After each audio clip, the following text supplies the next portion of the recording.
You're listening to Bigfoot Society, and I'm Jeremiah Byron. In this show, we go beyond the campfire stories to bring you firsthand encounters from people who say they've seen something impossible, from backwoods trails and remote mountain haulers to quiet farms and crowded highways. The stories come from everywhere, and each one leaves us with more questions than answers. These are the voices of the people who've lived it, so settle in, because today you'll hear another account that just might change the way you see the woods forever. So stay with us. All right, Bigfoot Society, you've got the privilege of talking to Angel today. Angel is a listener from the Pacific Northwest on the YouTube side there, and she's got some interesting things to share from her time out there in the Pacific Northwest while she's out foraging, rock hounding, hiking, and doing all those great things. But welcome to the show, Angel. How are you doing today? I'm doing good. Excited to talk Bigfoot and just, get your perspective on some of my experiences too. Absolutely. Let me start out by asking you a question. Are you a lifelong Oregon native, or did you end up moving out there? So I was born and raised in Washington State, in Eastern Washington, but I've lived in Eastern Washington, Western Washington, Oregon coast, and I've just traveled all over. So I consider all of it my home. Fantastic. And growing up out there, has Bigfoot kind of been in the background all through growing up, or did it kick in at a certain point in your life? I think it's so ingrained in our culture here in the Pacific Northwest. You see it everywhere, like Bigfoot crossing signs all over the place, wood carvings. And I think for a long time, like it was just in my mind, it's like a running joke. When you tell people you're from Washington, they're like, oh, cool, Bigfoot. So for me, it was just, it's just this thing that exists and it's like a just funny thing. It wasn't really until I got a little bit older and I started to have some of my own experiences that I was like, wait a second, this might actually be real. Feel free to take us back to the first point where things started getting real for you on the Bigfoot side, when you started to realize, hey, there's actually some things going on here. Yeah, so my first experience happened in Deer Island, Oregon. I was living and working on a all natural organic farm. The farm actually had 3 separate properties, and the one that I lived on was about 100 acres. So pretty big piece of land, and that land was split up into several different parcels with different fields that we would rotate all the animals through. And I originally had started living there in about 2015, and I had left and came back and decided I wanted to do it again. Just loved being out there, loved that connection with nature. And so I'm living on this farm, and it's a one giant house with a big wraparound porch. It was just the most picturesque type of house that you could imagine. And like I said, surrounded by wildlife. We had a barn with stabled horses and goats and sheep and chickens and ducks and just the whole thing. So one night around midnight, we're sitting outside this wraparound porch, and we're on the back, and I start to hear some kind of like what I thought was cougar noises, but honestly, really, as much as I've been in the woods, I've never heard or seen a cougar. So I was like, is that what I think it is? So I got inside and I grabbed my partner at the time, and I'm like, hey, we should go and check this out. This sounds weird. And so we drove around to see if there was anything around, if we could scare it off, and we didn't see anything. There was absolutely nothing. The animals were fine. They were chilling, and they were all accounted for. The one thing I thought was weird was the horses. They were pretty spooked, and the rest of the animals, they were fine. But the horses, they're very emotionally intelligent animals. So that definitely kind of gave me a red flag. But we didn't see nothing. So we just went back home. We went to bed and thought nothing of it. And the next morning we went to open up the farm and feed all the animals breakfast. And we noticed we had about 7 or 8 baby lambs missing. And we were just like, where could they have gone? Maybe they got scared. So we looked everywhere, and 100 acres is quite a bit of land to look. This isn't all clear cut. There's woods and creeks and stuff throughout this property. So it took us quite a while to go through the property, and we contacted the neighbors and searched on their property as well, thinking maybe they just got spooked and ran away, but we found nothing. And my boss actually at the time was real freaked out. So we called Fish and Wildlife and had them come out and check for signs of predation. Maybe it was a bear, cougar. And so they came out and they looked. I walked them all across the property line, and there was just absolutely nothing. There was no signs of struggle, no footprints, no blood, no hair, just nothing, no holes in the fence. And so we're just stumped. The Fish and Wildlife guy, he just said, man, this is crazy. Even if it were a cougar or a bear, like there's no way that they could have taken this many animals and there'd be no sign of struggle. It just doesn't make sense. And so my boss actually thought like maybe somebody came out and played cougar music or cute cougar noises, and that maybe it was somebody had just stolen the animals. And I was like, there's no way. We're in the middle of nowhere unless somebody really knew that these animals were there. So we're just stumped, and we just decide, all right, we'll keep looking and go from there. Then a couple days later, we noticed that right next to our house, there was this garden bed, and it was overgrown, probably years had been sitting there. So it was basically just overgrown, dried up mud and clay, basically. So it was hard. And right at the entrance of the garden, I sent you the picture, I think you saw it, was a perfectly shaped X with 2 sticks just jammed into there. In fact, it was so hard, the ground was so hard that I tried to get it up, and it took me a while to get it out of the ground because it was in there. And so that really freaked me out, and I went and talked to my boss, and that's when she was like, that is a Bigfoot thing. And so that's where the rabbit hole started.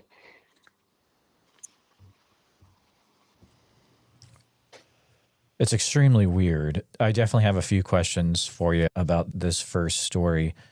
Can you explain, actually, I want to start here first. Deer Island, I'm looking at it on a map. It's not actually an island that you're on. It's just the name of a town, right?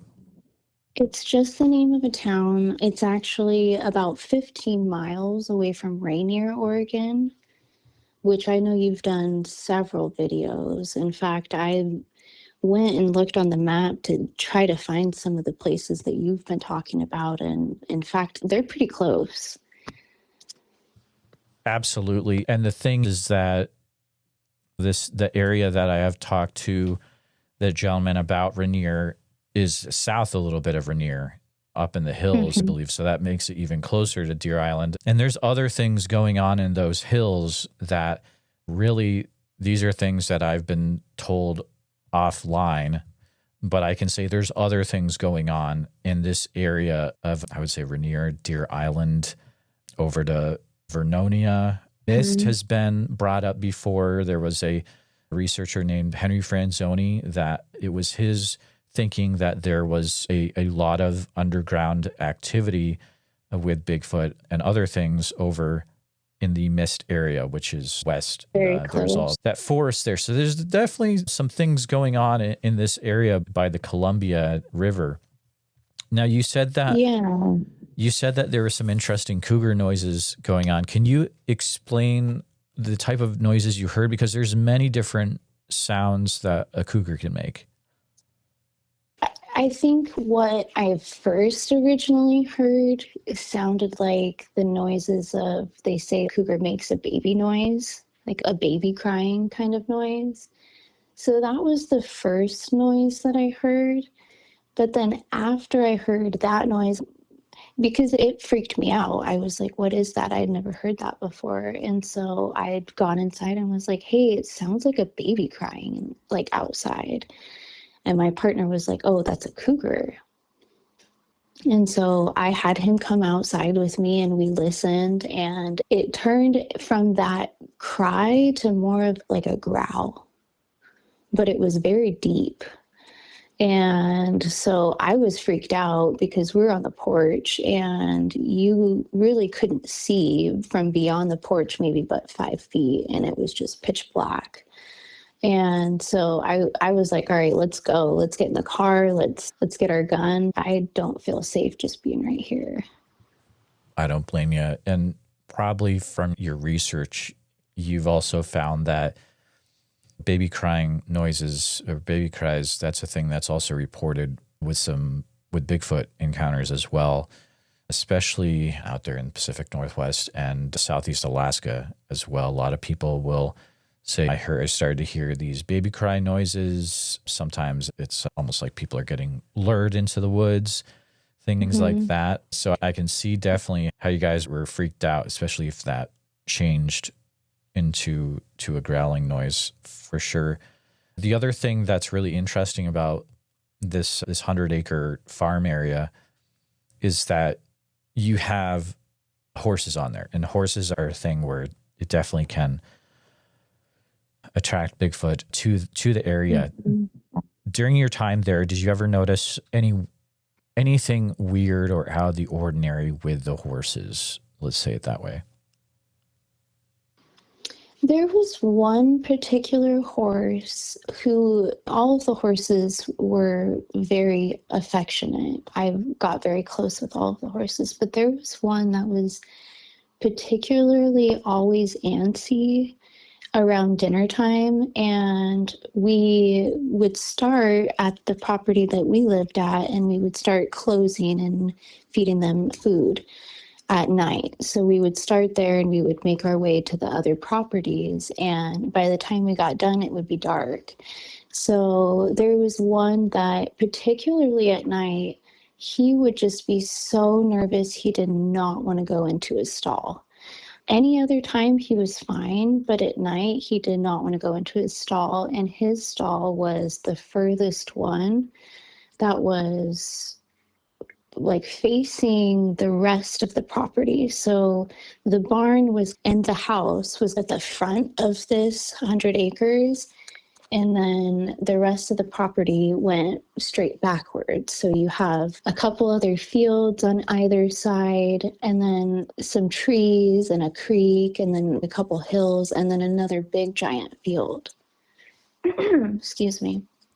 So whenever we would go and bring him inside at night, it was a hassle every night. I can get how he would be definitely freaked out in that corner of the farm. Were there ever any points where you would notice strange things done to the horses?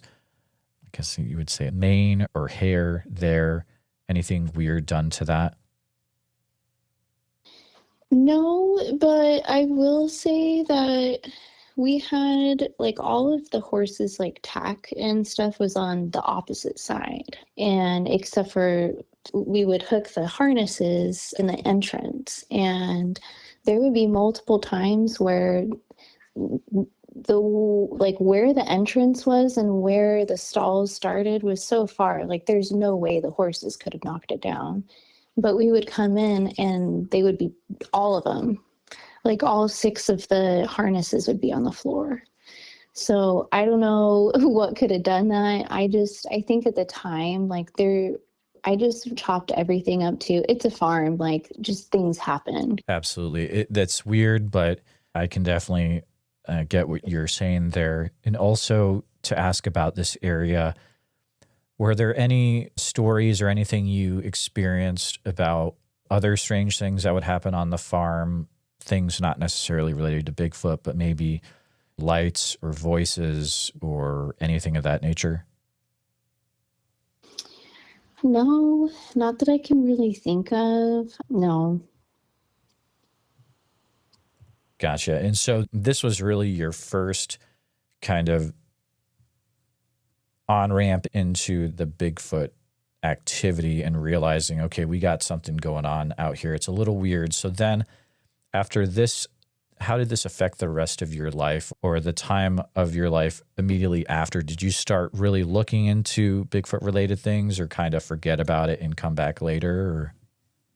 What really stuck with me more so than anything was seeing that X marked into the ground. And because I had been working in that garden, and so I know it wasn't there. And I know it wasn't my partner or I. So that was what got me down the rabbit hole of what could have done this. So then I start looking up that, okay, that's something that Bigfoot does. That's a Bigfoot activity. And I wouldn't say that I completely forgot about it. I would say that when I was outside, when I was out in the mountains and the forest, I was looking for signs like that. I was looking for signs of like structures, and I have found quite a few interesting structures, but none that really made me like, this is crazy. Some that I'm like, okay, that could be Bigfoot, but it wasn't until I had the next experience that kind of was like, okay, putting two and two together, maybe there's something more to this.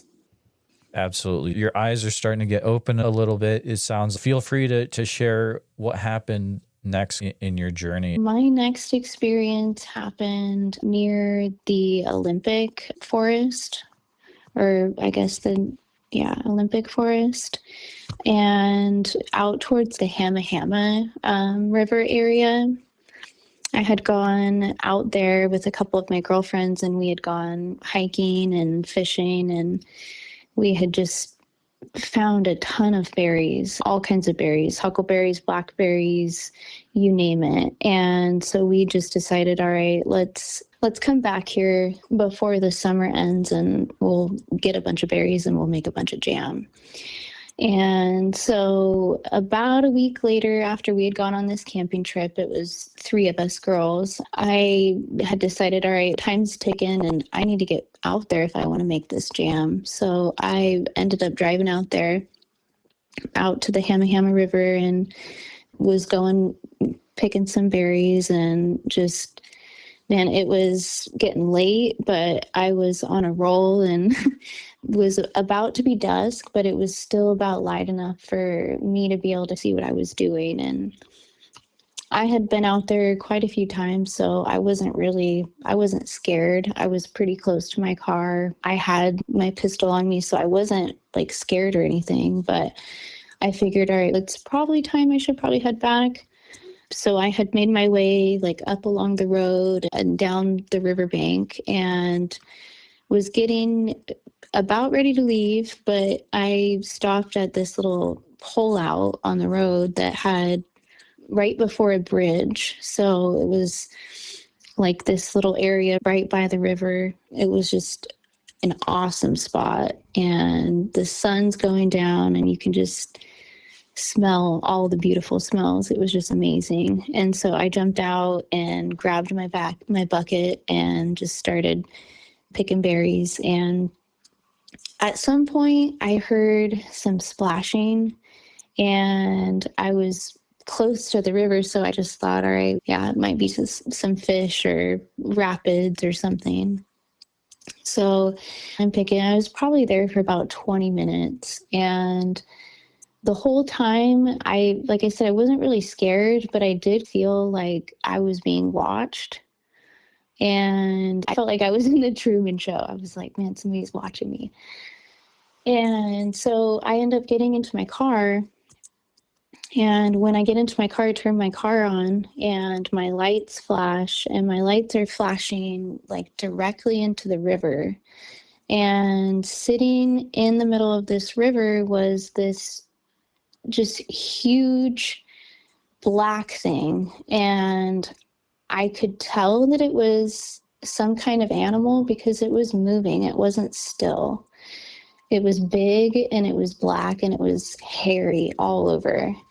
And so when I get in my car and I turn the lights on, I just immediately, I'm frozen. I'm like, I was standing just a couple meters away from a bear, and I was convinced in my mind, like, this is a bear, this is a bear. And so I just got out of there as quickly as I could. And I just decided, all right, like, that was a bear, like, over and over again. But the weird thing is, and what really just scared me, sent chills up my spine, was that it was about 4 to 5 feet tall, sitting down.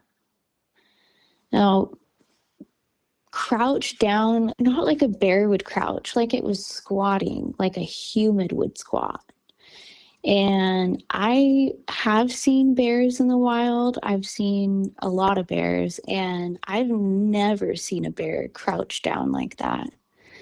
And it looked like it was eating something, maybe fish, but where it was in the river, both sides of the river were overgrown with berries, and it was just, it would be a great place for a Bigfoot to hang out, honestly. But I was so convinced in my mind, like, that it had to have been a bear. When I was explaining this to a few of my friends, they were like, how big do you think it was? Like 4 to 5 feet.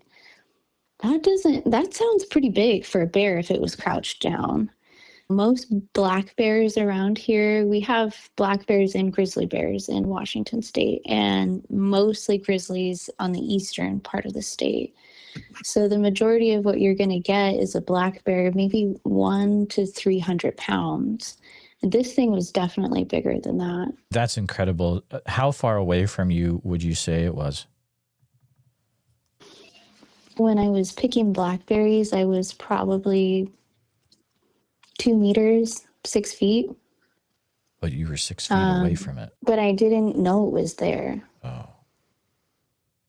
I didn't know it was there at the time. I didn't know it was there until I got into my car and turned the lights on. Because it was just about dark enough where I really couldn't see where it was dark. I could see where it was light, but anywhere where the shadow cast, it was a little too dark. It was overgrown.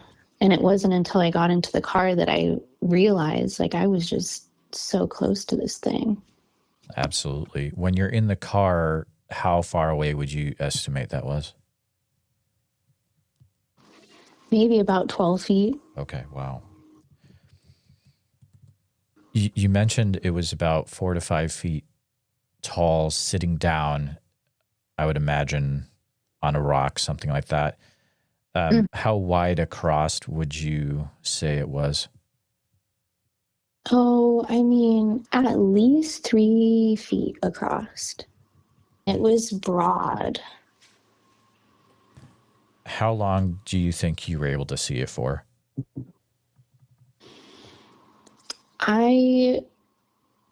It's hard to say because in that moment, like, it felt like forever, but it also felt like it was just so quick.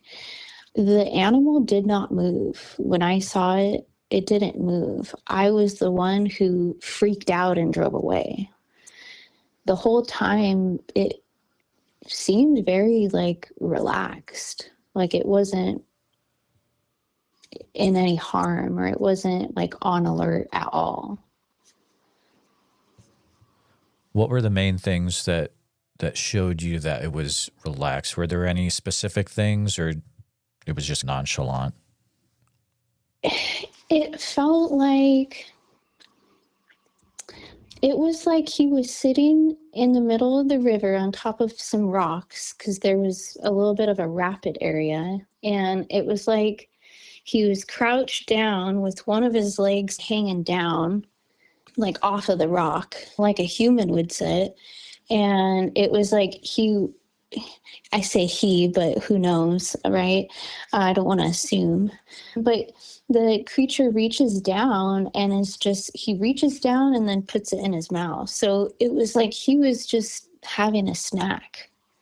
And the whole time, I don't know if the creature realized I was there until I got into my car, or if the whole time, like, yeah, I don't know. Maybe he was not there the whole time. I have no idea. Gotcha. What you were looking at, definitely not wearing any clothes at all. Oh, no, definitely not.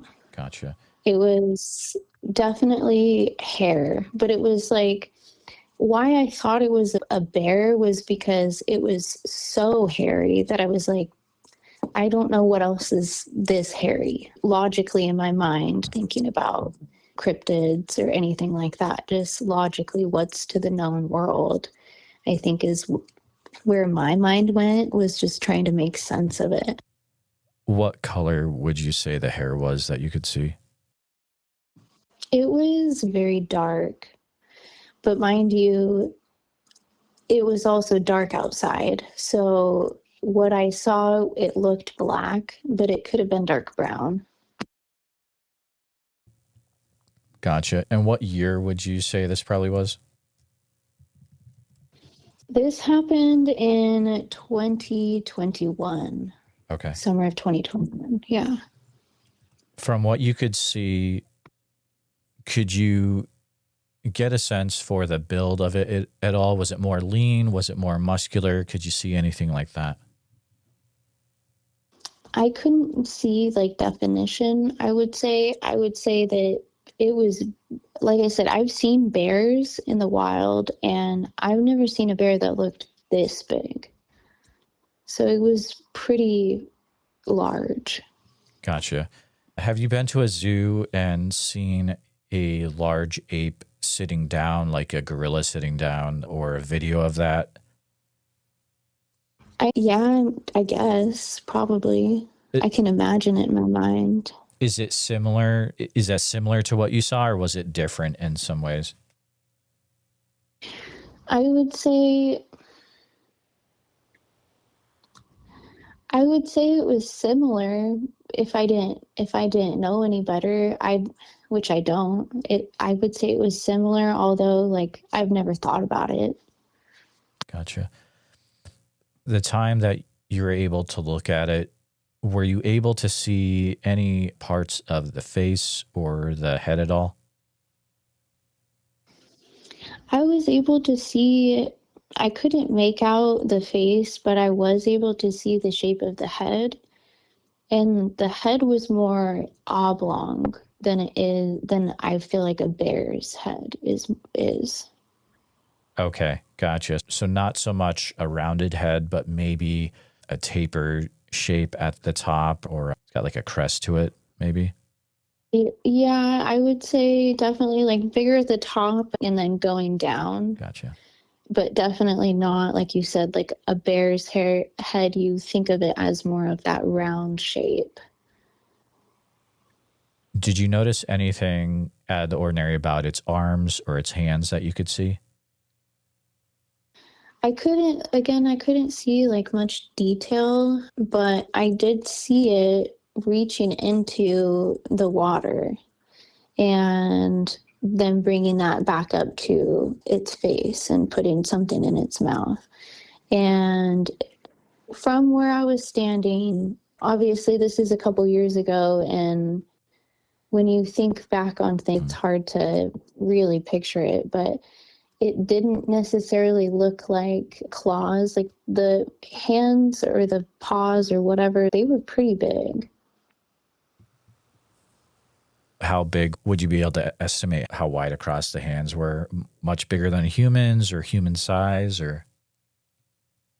I would say mine have pretty small hands, so much bigger than my hands, but I would say bigger than the average man's hands. Gotcha. One more question about this sighting. I'm going to ask it because someone's asked it.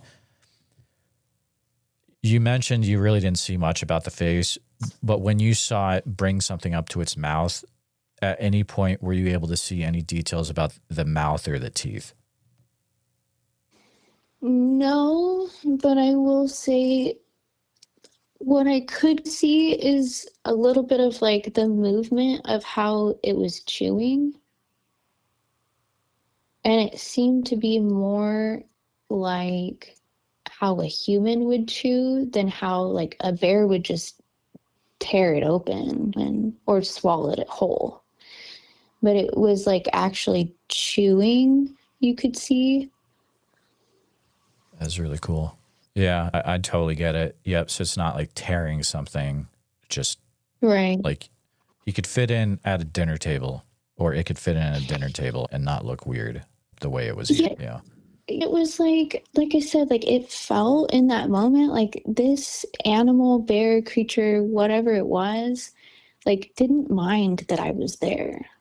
And I obviously posed no threat, but it also didn't seem to pose any threat against me. Absolutely. So, a few things about afterwards. After this sighting, then you drive off and you're trying to go on with your life. Did you have any weird physical things come up after this, or start to experience any other weird things in the week after you had this sighting? Oh, yeah, actually. Okay. Yeah. So when I was driving back, at the time I was living in Shelton. So the Hamma Hamma River area is probably like an hour from where I was living. And so I was driving back and my I had the radio turned on and the radio kept going. It's like hard to explain. I don't even know how to explain it, but if you've ever listened, now this is getting a little bit more into like more paranormal, but if you've ever listened to like people using ghost boxes, Yep. I don't know if you know what that is. 100%. Yep. So, okay, cool. So when I was driving home, my radio kept like going in and out of being a radio station to sounding like that, which really freaked me out, which I ended up getting out, like stopping and getting out of the car because I was like, what is happening? Heart racing and everything. And it took me a while to get back into the car. Wow. And then after that, it didn't happen. But Okay. that's like the one and only time that's ever happened to me. And to explain for people that are not really familiar with that, so you're hearing a lot of static, but every once in a while you're hearing a certain word or phrase that comes out and they're not really connected, right? Yeah. Okay. Yeah. Oh, that's very weird. So, was this usually when there's a person that's had interactions with Bigfoot, was this the time in your life where you're like, okay, I'm at the point, it's 110%. I just saw something. Everything is totally changed now. Everything's different. How did this affect you afterwards? I don't know if I've ever had that exact kind of moment or feeling because I've always just stayed open to the fact that there's so much that we don't know. And so it didn't really surprise me as much as it was like more kind of confirmation that, yeah, man, there really is so much that we don't know and so much that is unexplored that's just sitting so close to us and we don't even know it. That's awesome. I really like that. So at this point, then, are you launching into trying to figure out what it is that I saw, or you're just going along with life? Hey, that was a fun experience. Let's keep going. Oh no, I'm like full-fledged. Like I am all in on all the Facebook groups in Washington. I'm listening to podcasts and videos and sounds, and I continue to forage and hike and do all the things that I love to do, but I just also look for signs here and there while you're out doing these things. It's cool when your hobbies start to compound, like you're going rock hounding but you're also looking for Bigfoot. Exactly. You're looking for mushrooms. In fact, I'm going right after this, I'm going out to Olympic National Forest to go look for mushrooms, and who knows what else I'll find. Wow. What a really cool story so far. That is an awesome sighting. But you have another thing that happened to you after this point that you'd like to share as well, correct? Yes, yeah. And this happened about August 2024, so last year.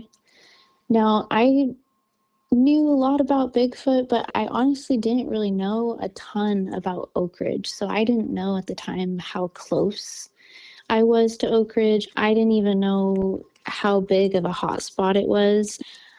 You just hear everywhere up here is a hotspot. So I didn't really think twice about that. But my husband and I had gone down to Oregon to go camping. We currently live here in Washington. So we had gone down, and it was his first summer actually in the country. He's from Argentina, so I wanted to take him to all of my favorite spots.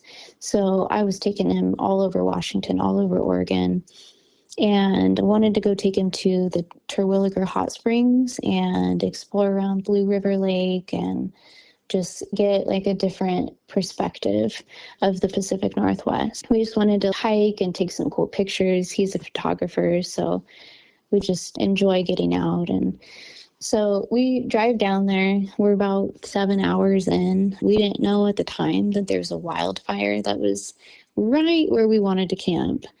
And so we didn't know that until we about got there. And we got there, it was probably about 7 p.m. So it was still light out. It was in the middle of summer, but it was starting to get time where we needed to go and find a place to camp. And the place that we were going to camp was no longer an option. We searched all around that area to try to find a campsite, but there was pretty much people in every spot that we looked. So we ended up just wasting a bunch of time. And by that time, it was probably like 8 o'clock. And I'm like, all right, we need to go find just a spot to set up camp, and we'll find somewhere else to stay for the weekend tomorrow. So we went and we drove up Santiam Highway and ended up going up a couple different Forest Service roads. And we go up this road and we're going pretty much as far as what my car can take. I drive an SUV, so we're doing okay, but we can't 4x4 by any means. And so we get up to the top of this mountain, and basically we're as far as where our car can take us. And we'd stopped driving because there was like ditches and some fallen trees, and we just said, all right, this is a good place to camp. Nobody can go beyond here, so there shouldn't be any through traffic. It should be good. Let's set up camp and make a fire and have dinner and get to bed, basically, because we wanted to get up in the morning and find like the camp where we were going to stay for the weekend. And so we set up camp and made a dinner. We made some steak and potatoes and getting all comfy around the fire, and we were just hanging out, and we started to hear this noise. And my husband was the one who pointed it out, and at first I thought he was joking, and I was like, I don't know what you're talking about. I don't hear anything. So we turned the music off, and this noise was loud, but it was something that I had never heard before, and it was like a whooping sound. And as we're hearing it, you can tell that it's far away, but still loud enough where we can hear it. And it was getting louder and louder. And so I'm like freaking out at this point, and I'm like, I don't know what this is. I've been out here in the woods in the Pacific Northwest my whole life, and I've never heard this. It's not any kind of bird or any animal that I've ever heard or seen here. And I'm getting freaked out, and typically I'm not the one to get freaked out. Typically let's go investigate, let's see what's going on. But this was really freaking me out. So I get in the car, and my husband's still outside, and he's around the fire, and he's listening to the whooping sound, and it's just, it's getting louder and louder. And at this point, I'm like screaming at him, get in the car, get in the car. I don't know what this is. I have my gun right next to me. I have no idea. Is this a person? Whatever. It was so loud that we could hear it, even though you could tell it was probably at least hundreds of feet away. It was crazy. So we got in the back of the SUV and fell asleep, and just in the morning, we packed up all of our stuff and we got out of there as quickly as we could. But one thing I forgot to put in my email to you that I just remembered now, in the morning, we woke up and we packed all of our stuff. And as we were getting ready to leave, there was this truck that drove up there and drove over to where you could no longer drive anymore. There was some down trees in a creek. And he drove up there and he just sat there where you could see the mountain ridge, and he was just sitting there with binoculars. And I didn't really think much of it, but now looking back, I'm thinking, I don't know, maybe he knew something was up there.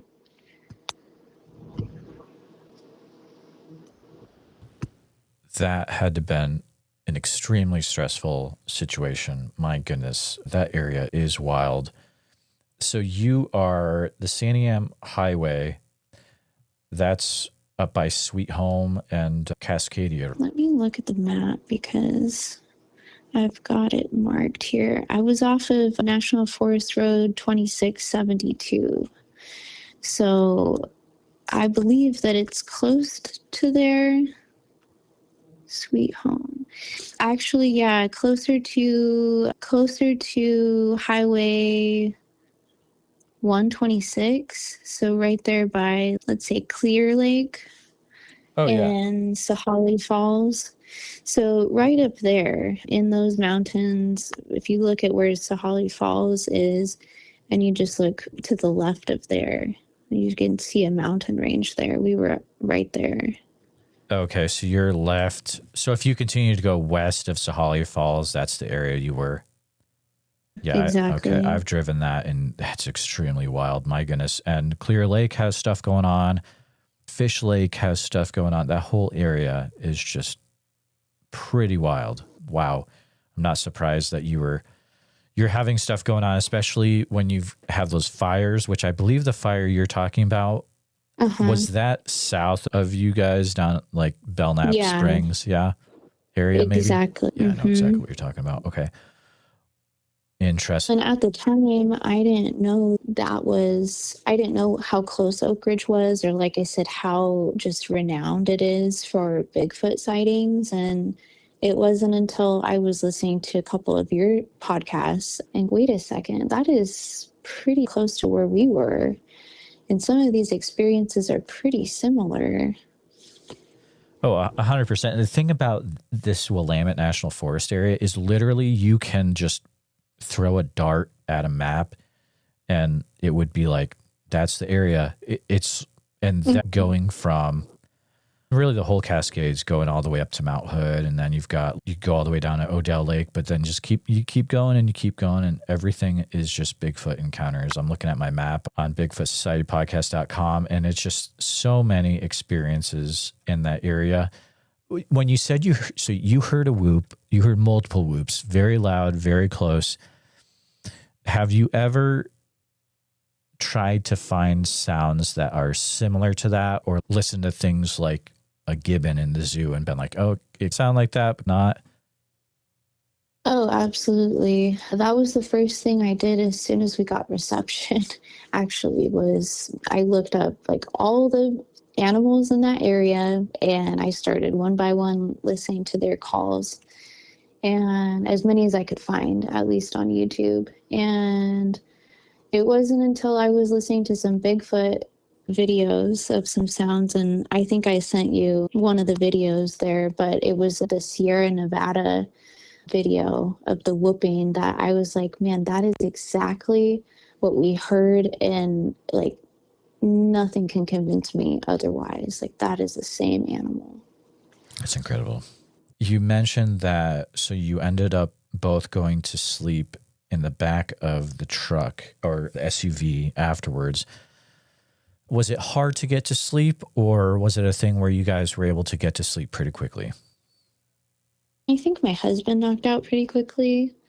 I was wide awake and I had the moon roof open so I could just see all the stars, and I had cracked my window just a little bit so I could, if I could hear anything. And after we got into the car, it was like it quieted down. So I don't know if maybe we were disturbing them or we were a little too close or what it was, but it seemed like after we got in the car and we kind of settled ourselves down, that like everything else settled down too. Gotcha. That kind of makes sense too. Oh, when you're up in this area, were there any times where the sounds or smells of the forest became something that you didn't expect? Like I said, when we calmed down, everything calmed down, and all the like crickets and stuff started cricketing again. The frogs started frogging. Like all the normal noises that you hear in the forest, when that whooping was happening, was not there. Like it was silent. Okay. Besides that noise. And as soon as we got in the car, my husband knocked out. I sat there and I just waited until I heard like that normal sounds of nature come back, and was like, okay, now I can relax a little bit. Absolutely. When you're out there in the woods and everything just shuts down and there's no sound at all, it's very disconcerting. I don't know if you experience too. It's like almost the pressure sometimes in your ears starts to change. It's very weird. It's hard to explain until you've been in that situation, I think. Absolutely.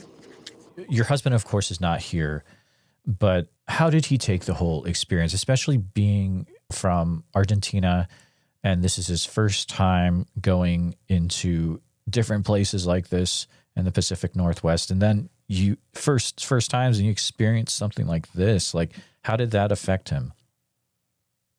I don't think that he was quite as freaked out until he saw how freaked out I was. Like, I think at first he thought like that it was like, ha, funny, like it's an animal, but we didn't know what it was.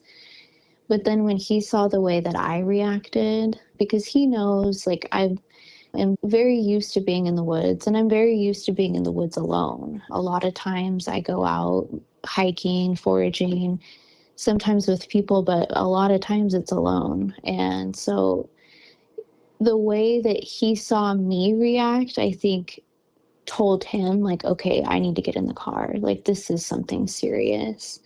Definitely freaked him out, but I don't think it scared him away. Now, would he want to go and seek it out? I don't think so. Gotcha. After this experience, which was pretty intense, it's a little different than your sighting where that was very low key. You're just watching it and then you drive off, but this is something coming towards you. It's very overwhelming. How were you affected after this whole ordeal? I think in the moment it scared me probably more than I've ever been scared. But afterwards it was like an adrenaline rush. Like I wanted to find out more. Like, what did I experience? And talk to other people that have had similar experiences. It's like it almost becomes like addicting. No, it 100% is. I can tell you that as well. Yeah, it's the quest for the information that we can't find on the internet. And I think that might have something to do with it where there's not many things that you can't find the answer for anymore.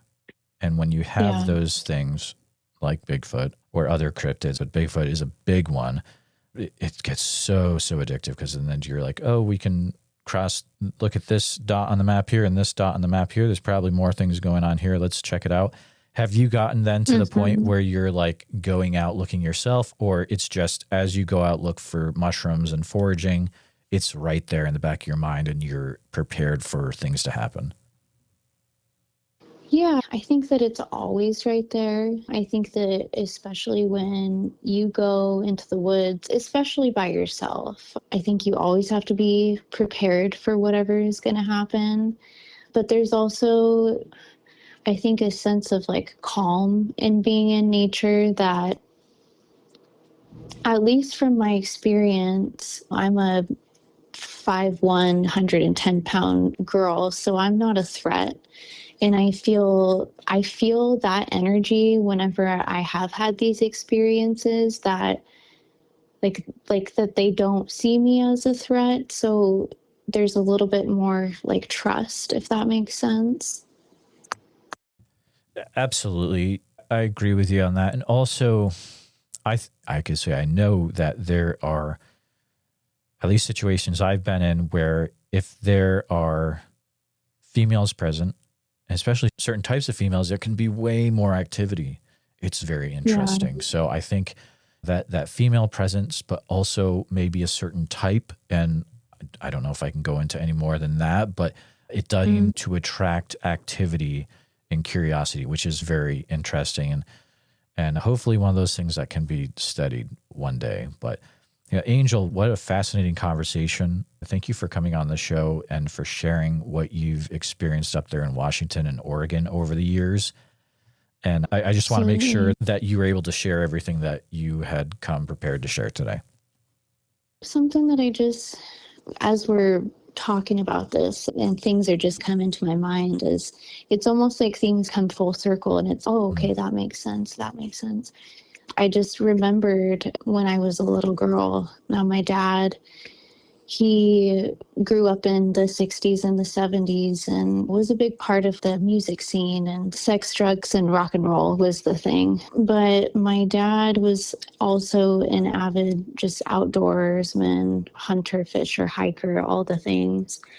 And I remember being a little girl and my dad telling me about his encounter with Bigfoot. And at the time, I didn't believe him.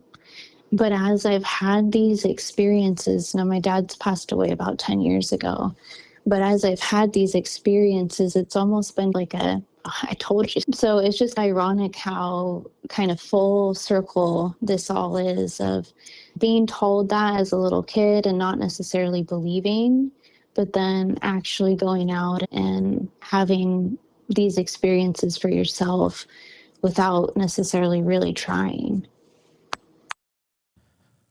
I'm sorry that you did lose your father, but that is very interesting that he was able to share that with you as well.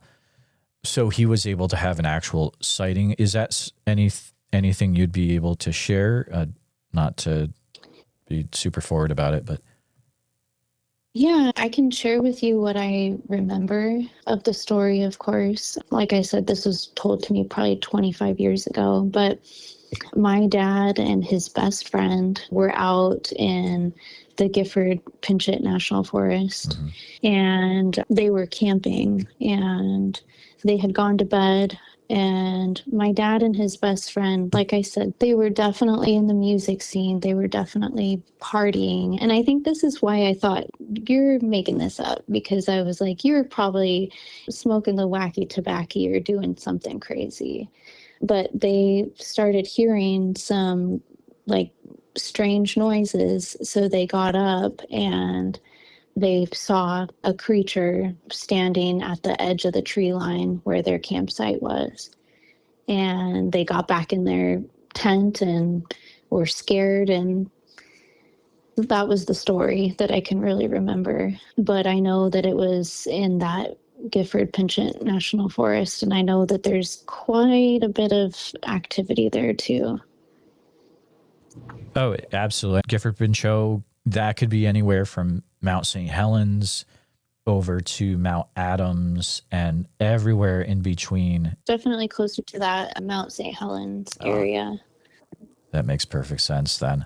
There's Yeah. so many things that have happened in Mount St. Helens. It is a cool connection that you do have to your father, where both of you were able to have a sighting of something that is very rare to be able to have the sighting of a Bigfoot. So it's cool that you have that connection between the two of you there in memory. But Angel, thank you so much for coming on the show today. It has been a privilege to talk to you, and definitely keep us in the loop. If you're out there foraging or picking mushrooms and you have other things happen, feel free to reach out. We'd love to hear about it. And thank you for chatting today. No, absolutely. Thank you, Jeremiah, for just all the work that you're doing for this and helping normal people feel like they're not crazy. Absolutely appreciate your time, and thank you. Before we wrap this episode, I want to say something directly to a very specific group of listeners. If you're in the military, any branch or forces, and if you've seen something that no one can explain, or if you're a national park ranger or forestry worker who's been told to stay quiet, or if you're a pilot who's seen something strange down on the ground, or if you're with the FBI, a federal agency, or working intelligence, and you stumbled upon something you're not allowed to talk about, and if you're a firefighter, paramedic, or search and rescue responder who's heard screams or found tracks that didn't make sense, if you're in the logging industry, on a remote oil field, or a trucker with government contracts, and you've had something happen that you've never told a soul, and if you're a biologist, a wildlife specialist, or a field researcher under contract who has found evidence you're not allowed to report, if you're a pastor, a missionary, or someone on a spiritual retreat, and you saw something that shook your faith, or if you work in the shadows, CIA, NSA, or anything with clearance, and you've seen what the public hasn't, then I want to talk to you. Even if it's anonymous, you can reach me at bigfootsociety@gmail.com.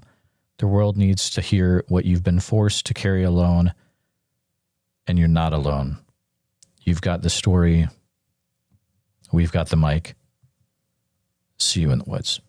Thank you for listening to this episode of the Bigfoot Society podcast. Every encounter we share reminds us that the world is bigger and stranger than we think, and that the truth is often hiding just beyond the tree line.